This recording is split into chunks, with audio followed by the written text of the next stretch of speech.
सामान्यतः जब भी कोई मैनमेड आर्टिफिशियल सैटेलाइट का प्रक्षेपण या उसका लॉन्च होता है तो उसके रॉकेट का फाइनल स्टेप बिल्कुल बेकार बन जाता है। लेकिन भारतीय अंतरिक्ष अनुसंधान संस्थान इसरो ने इस चरण को कचरा बनने देने के बजाय उपयोग में लाने का काम किया है। उसके द्वारा प्रक्षेपित PSLV C-53 DSEO अभियान में इसरो ने POEM यानी कि POEM नाम की तकनीक का उपयोग कर लॉन्च व्हीकल के फोर्थ स्टेप को बेकार होने से बचाया और उसको उपयोगी बना दिया। इसमें फोर्थ स्टेप द्वारा सैटेलाइट को कक्षा में पहुंचाने के बाद उसे वैज्ञानिक प्रयोगों के मंच यानी कि प्लेटफॉर्म के तौर पर उपयोग में लाया जा सकता है। तो अब बात करते हैं आखिर POEM यानी कि POEM है क्या। POEM दरअसल PSLV ऑर्बिटल एक्सपेरिमेंटल मॉड्यूल एक प्लेटफॉर्म या एक मंच है जो वैज्ञानिकों को कक्षा में ही प्रयोग करने के अवसर प्रदान करता है। इसके लिए इसरो के पोलर सैटेलाइट लॉन्च व्हीकल के अंतिम या चौथे चरण के हिस्से का उपयोग किया जाता है जो सामान्य तौर पर प्रक्षेपण की भूमिका खत्म होने के बाद बेकार हो जाता है।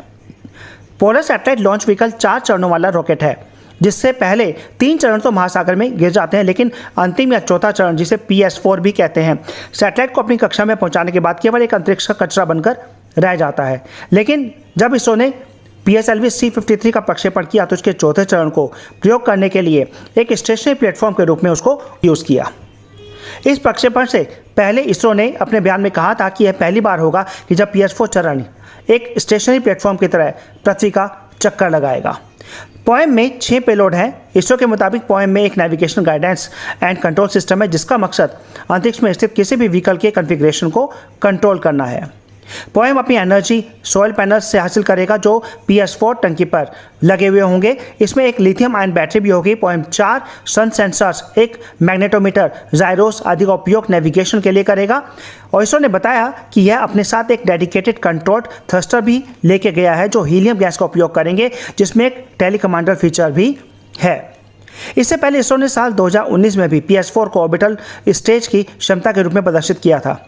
उसने PSLV C-44 अभियान के साथ माइक्रोसैट R और क्लामसेट V2 सैटेलाइट को उनकी कक्षा में स्थापित किया था।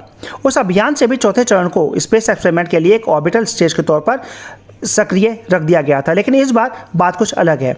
उस अभियान में फोर्थ स्टेप में लिथियम आयन थे, लेकिन इस बार सौर पैनलों को जोड़ा गया है। इस अभियान में ऑर्बिटल स्टेज की स्टेबिलिटी को ज़्यादा इंपॉर्टेंस दी गई है और इस बार यह पृथ्वी का चक्कर भी लगाएगा। इसरो की यह टेक्निक अंतरिक्ष में बढ़ते कचरे को कम करने के साथ ही ऑर्बिट में सैटेलाइट और अन्य पेलोड को सटीकता से पहुंचाने में भी सहायक होगी।